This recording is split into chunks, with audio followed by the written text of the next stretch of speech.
Hi friends, welcome back to my channel Varalakshmi creative channel. ಇವತ್ತಿನ ವಿಡಿಯೋದಲ್ಲಿ ನಾನು ವರಮಹಾಲಕ್ಷ್ಮಿ ಹಬ್ಬಕ್ಕಾಗಿ ಅಥವಾ ಮುಂದಿನ ಬರುವಂಥ ಗೌರಿ ಹಬ್ಬ, ಗಣೇಶ ಹಬ್ಬಗಳಿಗೆ ಅದಕ್ಕೆಲ್ಲ ಬಳಸೋಕ್ಕೆ ಆಗುವಂಥ ಮಂಗಳ ದ್ರವ್ಯಗಳನ್ನೆಲ್ಲ ನಾನು ತೊಗೊಂಡು ಬಂದಿದ್ದೀನಿ. ಯಾವೆಲ್ಲ ಮಂಗಳ ದ್ರವ್ಯಗಳನ್ನ ತೊಗೊಂಡು ಬಂದಿದ್ದೀನಿ, ಏನಕ್ಕೆ ಯಾವೆಲ್ಲ ಉಪಯೋಗ ಆಗುತ್ತೆ ಅಂತ ನಾನು ಈ ವಿಡಿಯೋದಲ್ಲಿ ತೋರಿಸ್ತೀನಿ. ಈ ವಿಡಿಯೋದಲ್ಲಿ ನಾನು ಇಲ್ಲಿ ಕೆಲವೊಂದು ಐಟಮ್ಸ್ನೆಲ್ಲ ಇಟ್ಟಿದ್ದೀನಲ್ಲ, ಈ ಐಟಮ್ಸ್ ಎಲ್ಲ ನಾನು ಮಹಾಲಕ್ಷ್ಮಿ ಕುಳಿಸ್ತೀನಲ್ಲ, ಕೊಡೋದು ಕಳ್ಸೋಕ್ಕೆ ನಾನು ಯೂಸ್ ಮಾಡೋಂಥ ಐಟಮ್ಸು. ಈ ವಿಡಿಯೋ ನಾನು ಆಲ್ರೆಡಿ ಶೇರ್ ಮಾಡಿದ್ದೀನಿ ಕೂಡ.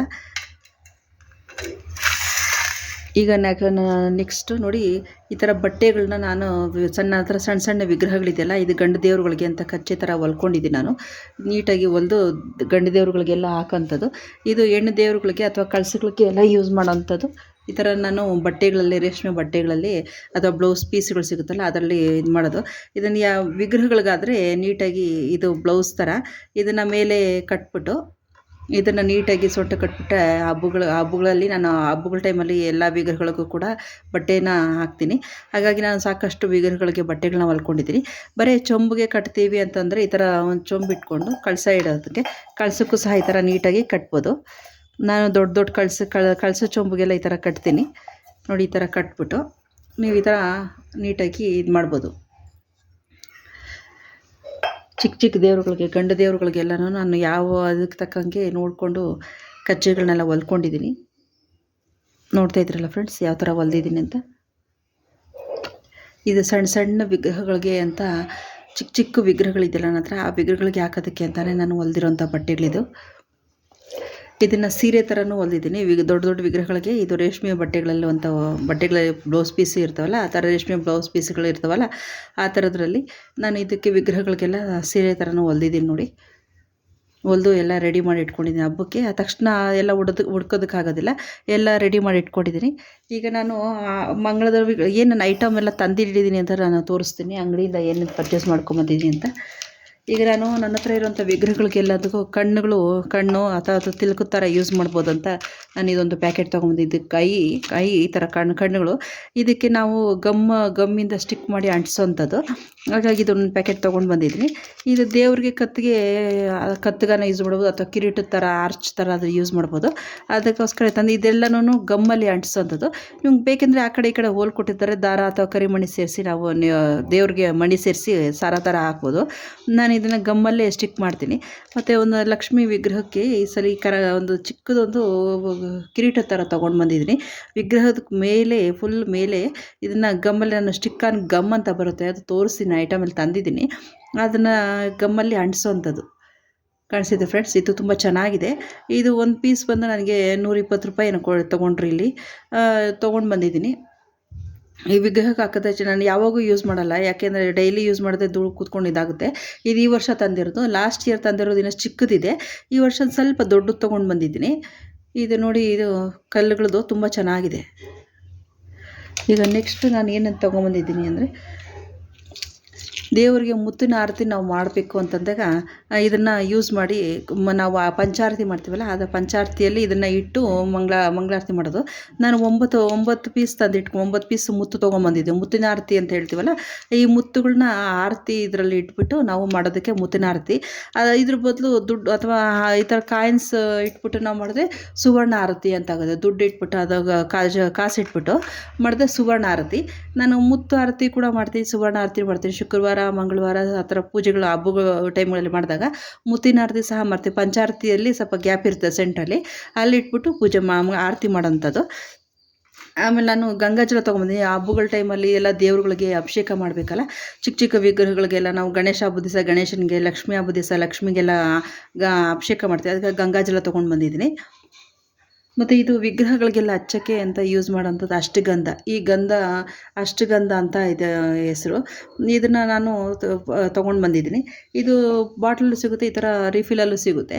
ನಾನು ಹಬ್ಬಗಳ ಟೈಮಲ್ಲೆಲ್ಲ ಇದು ಯೂಸ್ ಮಾಡ್ತೀನಿ. ಮಾಮೂಲಿ ಇದಕ್ಕೂ ಗಂಧನ ಯೂಸ್ ಮಾಡ್ತೀನಿ ಡೈಲಿ ದೇವ್ರುಗಳಿಗೆ ಯೂಸ್ ಮಾಡೋಕ್ಕೆ. ಈ ಹಬ್ಬಗಳ ಟೈಮ್ಗಳೆಲ್ಲ ವಿಶೇಷವಾಗಿ ಕಲರ್ ಚೆನ್ನಾಗಿರುತ್ತೆ, ಹಾಗಾಗಿ ನಾನು ಈ ಅಷ್ಟಗಂಧನ ತೊಗೊಂಡು ಬಂದಿದ್ದೀನಿ ನೋಡಿ. ಇದನ್ನು ನೀರು ಲಿಕ್ವಿಡ್ ಟೈಪು ಇದೆ. ಇದನ್ನು ನೀಟಾಗಿ ಇದು ಮಾಡಿಬಿಟ್ಟು ಯೂಸ್ ಮಾಡೋದು. ಹಬ್ಬಗಳ ಟೈಮಲ್ಲಿ ನಾವು ಯೂಸ್ ಮಾಡೋಕ್ಕೆ ಅಂತ ನಾನು ಪ್ರತಿ ಶುಕ್ರವಾರ ಮಂಗಳವಾರ ಯೂಸ್ ಮಾಡ್ತೀವಿ. ತುಪ್ಪದ ದೀಪ ಅಂತ ಮಾಡ್ತೀವಲ್ಲ ನಾವು, ಕಿಸ್ರ ಆರತಿ ಅಂತ ಮಾಡ್ತೀವಲ್ಲ, ಅದಕ್ಕೆ ಅಂತಲೇ ತೊಗೊಂಡು ಬಂದಿದ್ದೀನಿ. ಇದರಲ್ಲಿ ನಾವು ಮನೇಲಿ ಮಾಡ್ಕೊಂಡ್ರೆ ಬೆಟರು, ಯಾಕೆಂದರೆ ಪ್ಯೂರ್ ತುಪ್ಪ ಇರಲ್ಲ ಇದರಲ್ಲಿ, ವ್ಯಾಕ್ಸ್ ಜಾಸ್ತಿ ಮಿಕ್ಸ್ ಇರುತ್ತೆ. ವ್ಯಾಕ್ಸ್ ಒಂದು ಪಾಯಿಂಟ್ ಹಾಕಬೇಕು, ಇಲ್ಲಾಂದರೆ ಈ ಥರ ಕಾಯಿ ಥರ ಆಗೋದಿಲ್ಲ, ಗಟ್ಟಿಯಾಗಿ ಆಗೋದಿಲ್ಲ. ನಾವು ಮನೆಯಲ್ಲಿ ಮಾಡ್ಕೊಳಕ್ಕಾಗೋದಿಲ್ಲ, ಅದು ಬೌಲ್ಸ್ ಇರೋದ್ರಿಂದ ಅಂತ ಅಂಗಡಿಯಲ್ಲೇ ಪರ್ಚೇಸ್ ಮಾಡಿ ತೊಗೊಂಡು ಬಂದಿದ್ದೀನಿ. ನಾನು ಒಂದು ಪ್ಯಾಕೆಟ್ ತೊಗೊಂಡು ಬಂದಿದ್ದೀನಿ. ಈ ಹಬ್ಬಗಳ ಟೈಮಲ್ಲಿ ಬೇಕಾಗುತ್ತೆ ಇದು. ಮತ್ತು ಯಾವಾಗೂ ಯೂಸ್ ಮಾಡೋಕ್ಕೆ ಕರ್ಪೂರ ತೊಗೊಂಡು ಬಂದು ಒಂದು ಬಾಕ್ಸ್ ಕರ್ಪೂರ. ಮತ್ತು ನಾನು ಮುತ್ತೈದರಿಗೆಲ್ಲ ಕೊಡೋದಕ್ಕೆ ಅಡಿಕೆ ಆಗಲಿ ತಂದು ಎಲ್ಲ ನಾನು ಅನ್ಪ್ಯಾಕ್ ಮಾಡಿಬಿಟ್ಟಿದ್ದೀನಿ. ಅಡಿಕೆನೂ ತೊಗೊಂಡು ಬಂದಿದ್ದೀನಿ. ಮತ್ತು ಎಲ್ಲ ಐಟಮ್ಸ್ ಹುಡ್ಕೊಳಕ್ಕಾಗೋದಿಲ್ಲ. ಆಮೇಲೆ ಎಲ್ಲ ಮುಂದೆಗಡೆ ಲಕ್ಷ್ಮಿ ಮುಂದೆ ಇಡೋದಕ್ಕೆ ಅಂತ ಗೌರಿ ಸಾಮಾನು ಕೂಡ ತೊಗೊಂಡು ಬಂದಿದ್ದೀನಿ. ಮತ್ತು ಇದು ಪಚ್ಚಕರ್ಪೂರ. ನಾವು ದೇವರಿಗೆ ತೀರ್ಥ ಎಲ್ಲ ಮಾಡ್ತೀವಲ್ಲ, ತುಳಸಿ ತೀರ್ಥ ಎಲ್ಲ ಮಾಡ್ತೀವಲ್ಲ, ಅದಕ್ಕೆ ಒಂದು ಸ್ವಲ್ಪ ಇದನ್ನ ಪುಡಿ ಮಾಡಿ ಹಾಕಿ ಅದನ್ನ ತೀರ್ಥ ಥರ ಸ್ವೀಕರಿಸೋದು. ಇದು ಪಚ್ಚಕರ್ಪೂರ. ಇದು ನೋಡಿ, ಇದು ಜವಾದ್ ಅಂತ. ಇದು ತುಂಬ ಪರಿಮಳಯುಕ್ತವಾಗಿರುತ್ತೆ, ತುಂಬ ಗಮ್ ಅಂತ ಇರುತ್ತೆ. ಇದನ್ನು ನಾನು ಕುಂಕುಮ ಜೊತೆಯಲ್ಲಿ ಮಿಕ್ಸ್ ಮಾಡಿ ದೇವರಿಗೆ ಇಡ್ತೀನಿ. ಇದು ಒಳ್ಳೆ ಪರಿಮಳ ಇರುತ್ತೆ, ಅಮ್ಮನಿಗೆ ತುಂಬ ಇಷ್ಟ ಆಗುತ್ತೆ. ಇದು ಚಿಕ್ಕ ಬೌಲಲ್ಲಿ ಬಾಟ್ಲಲ್ಲಿ ಬರುತ್ತೆ. ಇದು ನೋಡಿ ಎಷ್ಟು ಪರಿಮಳಕವಾಗಿ ಇರುತ್ತೆ. ಇದನ್ನು ಅಮ್ಮನಿಗೆ ತುಂಬ ಯೂಸ್ ಮಾಡ್ತಾರೆ. ಇದು ಕುಂಕುಮ ಜೊತೆಲಿ ಮಿಕ್ಸ್ ಮಾಡಿ ಹಚ್ಚೋದು ಇದನ್ನು. ಇದು ಒಂದು ಹಾರ ತೊಗೊಂಡು ಬಂದಿದ್ದೀನಿ. ಈ ಸಲ ಒಂದು ಹಾರ ತೊಗೊಂಡು ಬಂದಿದ್ದೀನಿ. ಇದು ಲಾವಂಚ ಬೇರು ಅಂತ ಹೇಳಿದ್ರು ಅವರು, ಹಾಗಾಗಿ ಲಾವಂಚ ಬೇರ್ದು ಹಾರ ಅಂತ ತೊಗೊಂಡು ಬಂದಿದ್ದೆ. ಲಾವಂಚ ಬೇರು ಅಥವಾ ಮಾಮೂಲಿ ತೆಂಗಿನ ಹಾರ ಹಾಕ್ಬಿಟ್ಟಿದ್ರೆ ಗೊತ್ತಿಲ್ಲ. ಇದು ಲಾವಂಚ ಬೇರು ಅಂತಂದರು. ಅಮ್ಮನಿಗೆ ಮುಖ್ಯವಾಗಿ ಚೆನ್ನಾಗಿರುತ್ತೆ ಅಂತ ತೊಗೊಂಡು ಬಂದಿದ್ದೀನಿ. ನೆಕ್ಸ್ಟ್ ನಾನು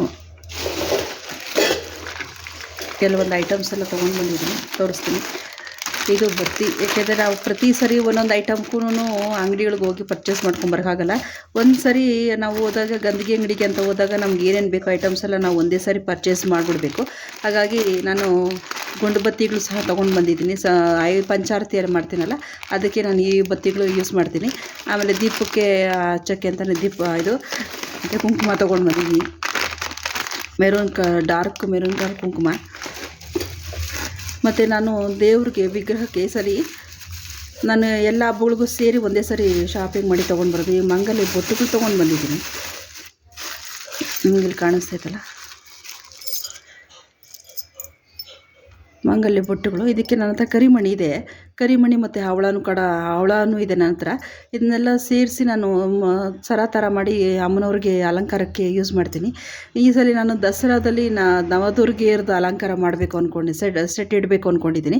ಅದಕ್ಕೋಸ್ಕರ ನಾನು ಅಮ್ಮನವ್ರಿಗೆಲ್ಲ ರೆಡಿ ಮಾಡ್ಕೊಡೋದಕ್ಕೆ ಅಂತಲೇ ಪ್ರಿಪರೇಷನ್ ಅಂತ ಹೇಳ್ತಾರಲ್ಲ, ಅದಕ್ಕೋಸ್ಕರ ನಾನು ಫಸ್ಟೇ ತಂದು ತೊಗೊಂಬಂದಿದ್ದೀನಿ. ಈ ಸಲ ಹೋದಾಗ ತೊಗೊಂಡು ಬಂದಿದ್ದೀನಿ. ಇದು ಒಂದು ಪೀಸ್ ನನಗೆ 10 ರೂಪಾಯಿನ ಬಿಟ್ಟು ನನಗಿದು ಒಂದೇ ಪೀಸೇ ಸಿಕ್ತು. ಈ ಥರದ್ದು ಕೇಳಿದೆ, ಈ ಥರದ್ದು ಸಿಕ್ಕಿಲ್ಲ. ಈ ಥರದ್ದು ಒಂದೇ ಪೀಸೇ ಇತ್ತು. ಮತ್ತು ನಾನು ಅದಕ್ಕೋಸ್ಕರ ಈ ಪೀಸ್ ಮಾತ್ರನೇ ತೊಗೊಂಡು ಬಂದಿದ್ದೀನಿ. ಈಗ ನಾನು ನವರಾತ್ರಿಗೆ ನವದುರ್ಗೆ ಇರೋದು ಅಲಂಕಾರ ಮಾಡ್ತೀನಿ ಅಂತ ಹೇಳಿದ್ನಲ್ಲ, ಅದಕ್ಕೆ ಕಳ್ಸೋಕ್ಕೆ ಅಂತಲೇ ಇಡೋಕ್ಕೆ ತಾನೇ 9 ಚೊಂಬು ಸಹ ತೊಗೊಂಡು ಬಂದಿದ್ದೀನಿ. ನೆಕ್ಸ್ಟು ಈ ವರಮಹಾಲಕ್ಷ್ಮಿ ಹಬ್ಬಕ್ಕೆ ನಾನು ಪ್ರತಿ ಸರಿನೂ ಹೆಚ್ಚಿಸ್ಕೋಬೇಕಂತ ಈ ಥರದ್ದು ಬಳೆಗಳು ತೊಗೊಂಡು ಬಂದಿದ್ದೀನಿ. ಈ ಸರಿ ನಾನು ಈ 2 ಕಲರ್ ತೊಗೊಂಡು ಬಂದಿದ್ದೀನಿ. ನನ್ನ ಹತ್ರ ಆಲ್ರೆಡಿ ಯೆಲ್ಲೋ, ರೆಡ್, ಇದು ಗ್ರೀನ್ ಸಹ ಇದೆ. ಮತ್ತು ನಾನು ನೀವು 2 ಕಲರ್ ಎಕ್ಸ್ಟ್ರಾ ಮಲ್ಲಾರ ಅಂತ ತೊಗೊಂಬಂದೆ. ಮತ್ತು ವರಲಕ್ಷ್ಮಿ ಹಬ್ಬಕ್ಕೆ ನಾವು ದುಡ್ಡು ಕಾಸು ಇಡ್ತೀವೋ ಬಿಡ್ತೀವೋ, ಆದರೆ ಇದು ಲಕ್ಷ್ಮಿಗೆ ಮಂಗಳ ದ್ರವ್ಯಗಳು ಮಾತ್ರ ಇಡಲೇಬೇಕು. ಇದು ಒಂದು ಸೆಟ್ ತೊಗೊಂಡು ಬಂದಿದ್ದೀನಿ. ಮತ್ತು ನಾನು ವಿಗ್ರಹಗಳಿಗೆಲ್ಲ ದೇವ್ರಿಗೆಲ್ಲ ನಾನು ಬೊಟ್ಟು ಒಡವೆಗಳೆಲ್ಲ ಅಲಂಕಾರ ಮಾಡ್ತೀನಿ ಅಂತ ಹೇಳಿದ್ನಲ್ಲ, ಅದನ್ನ ಅಲಂಕಾರ ಮಾಡೋಕ್ಕೆ ಅಂತಲೇ ಈ ಥರ ಗಮ್ ಸಿಗುತ್ತೆ. 25 ರೂಪಾಯಿ ಅಷ್ಟೇ. ಇದು ಸ್ಟಿಕ್ಕರ್ ಗಮ್ ಅಂತ. ಒಂಥರ ಒಳಗಡೆ ರಬ್ಬರ್ ಥರ ಇರುತ್ತೆ. ಇದನ್ನು ನಾವು ಕಟ್ ಮಾಡಿಕೊಂಡು ನಮ್ಗೆ ಎಷ್ಟು ಬೇಕೋ ಅಷ್ಟು ಸ್ಟಿಕ್ ಮಾಡಿ ದೇವ್ರ ವಿಗ್ರಹಗಳನ್ನೆಲ್ಲ ಅಂಟಿಸೋವಂಥದ್ದು. ಇದು ತುಂಬ ಚೆನ್ನಾಗಿ ವರ್ಕ್ ಆಗುತ್ತೆ. ದೇವ್ರ ಎಷ್ಟು ವಿಗ್ರಹಗಳಿಗೆ ಎಷ್ಟು ಇದು ಬೇಕಾದ ಅಲಂಕಾರ ಮಾಡ್ಬೋದು. ಈ ಥರ ಒಂದು 2 ಪ್ಯಾಕೆಟ್ ತೊಗೊಂಡು ಬಂದಿದ್ದೀನಿ.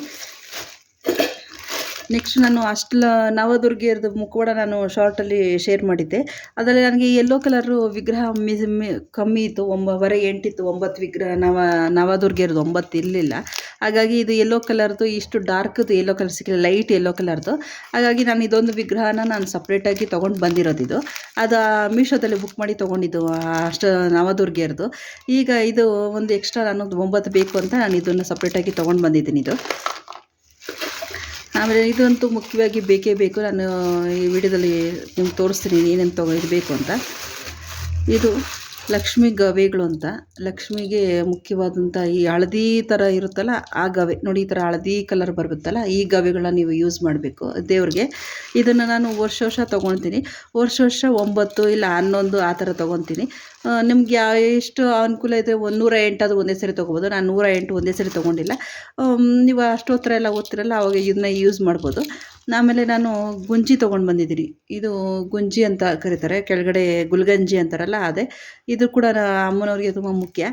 ಆಮೇಲೆ ಇದು ಗೋಮತಿ ಚಕ್ರ. ಇದು ಈ 3 ಸಹ ನಾನು 11 ತೊಗೊಂಡು ಬಂದಿದ್ದೀನಿ.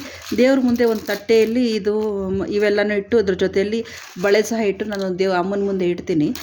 ಪ್ರತಿ ವರ್ಷವೂ ಮಹಾಲಕ್ಷ್ಮಿ ಹಬ್ಬಕ್ಕೆ ನಾನು ಇದನ್ನು 11 ಎಕ್ಸ್ಟ್ರಾ ತೊಗೊಂಡು ಬರ್ತೀನಿ ಗವೆಗಳು.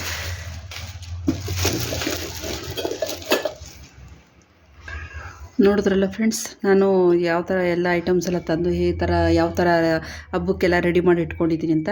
ಇನ್ನು ನಮ್ದೇನಿದ್ರು ಪರ್ಚೇಸ್ ಮಾಡೋದು ಐಟಮ್ಸ್ ಎಲ್ಲ ಏನಿದ್ರು ದೀಪಾವಳಿ ಹಬ್ಬಕ್ಕೇ. ಈಗ ಸದ್ಯಕ್ಕೆ ನನಗೆ ಎಲ್ಲ ನವರಾತ್ರಿ ಹಬ್ಬದವರೆಗೂ ಯಾವುದೇ ಐಟಮ್ಸ್ ಎಲ್ಲ ಪರ್ಚೇಸ್ ಮಾಡೋ ಅವಶ್ಯಕತೆ ಇಲ್ಲ. ನವರಾತ್ರಿ ಹಬ್ಬಕ್ಕಾಗುವಷ್ಟು ಐಟಮ್ಸ್ ಎಲ್ಲ ನಾನು ರೆಡಿ ಮಾಡಿ ಇಟ್ಕೊಂಡಿದ್ದೀನಿ. ಈ ವಿಡಿಯೋದಲ್ಲಿ ನಿಮ್ಗೆ ಏನು ಇಷ್ಟ ಆಯಿತು, ನೀವೆಲ್ಲ ಏನೇನು ಐಟಮ್ಸ್ ಎಲ್ಲ ಯೂಸ್ ಮಾಡ್ತೀರಾ ನಾನು ವಿಡಿಯೋದಲ್ಲಿ ನನಗೆ ಕಾಮೆಂಟ್ ಮಾಡಿ ತಿಳಿಸಿ. Thank you for watching friends.